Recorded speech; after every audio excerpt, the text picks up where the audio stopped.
আমারও বিশ্ববিদ্যালয় থেকে রিটায়ার করার সময় যে অ্যামাউন্টটা পেয়েছিলাম এখানে রেখেছিলাম, আমার যে আসল আমানত সেটা মূলধন সেটা একদমই পাচ্ছি না। আমার কোনো ভাষা নাই, আমি কোনো কিছু বলতে পারবো না আজকে। রাজধানীতে ৬টি এনবিএফআই খাতে আটকে থাকা আমানতকারীদের জোটের উদ্যোগে জাতীয় প্রেস ক্লাবে সংবাদ সম্মেলন অনুষ্ঠিত হয়েছে। উক্ত অনুষ্ঠানে হাজারো ক্ষতিগ্রস্ত আমানতকারীদের প্রতিনিধিত্ব করে তারা দ্রুত টাকা ফেরত ও কার্যকরী পদক্ষেপের দাবি জানিয়েছে।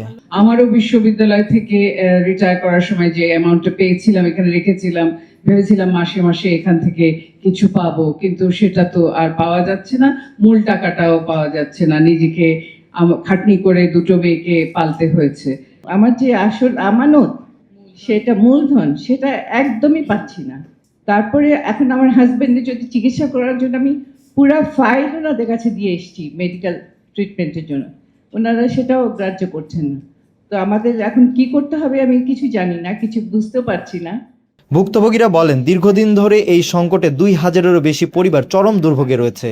কারো চিকিৎসা বন্ধ, কারো সংসার চলছে না, আটকে আছে জীবনের সঞ্চয়। পিপি লিজিংয়ে ১৬ লক্ষ টাকা ইনভেস্ট করেছিলেন লাভের আশায়, ওনাকে চিকিৎসা করতে পারেই নাই।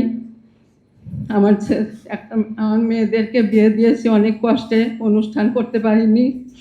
আমি এখন বাচ্চাদের নিয়ে কিভাবে চলবো, আমি ব্যক্তিগতভাবে কিভাবে চলবো।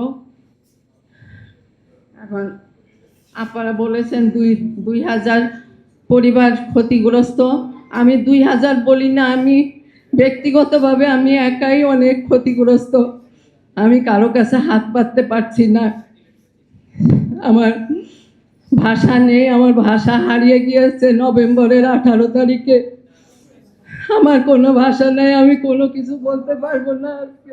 আমরা দৃঢ়ভাবে ঘোষণা করছি যে ব্যাংকিং খাতে প্রয়োগকৃত যে কোনো পুনরুদ্ধার বা আমানত সুরক্ষা কাঠামো এনবিএফআই খাতেও প্রয়োজনীয় পরিবর্তন সহ আমানতকারীদের মৌলিক অধিকার অক্ষুণ্ণ রেখে প্রয়োগ করতে হবে।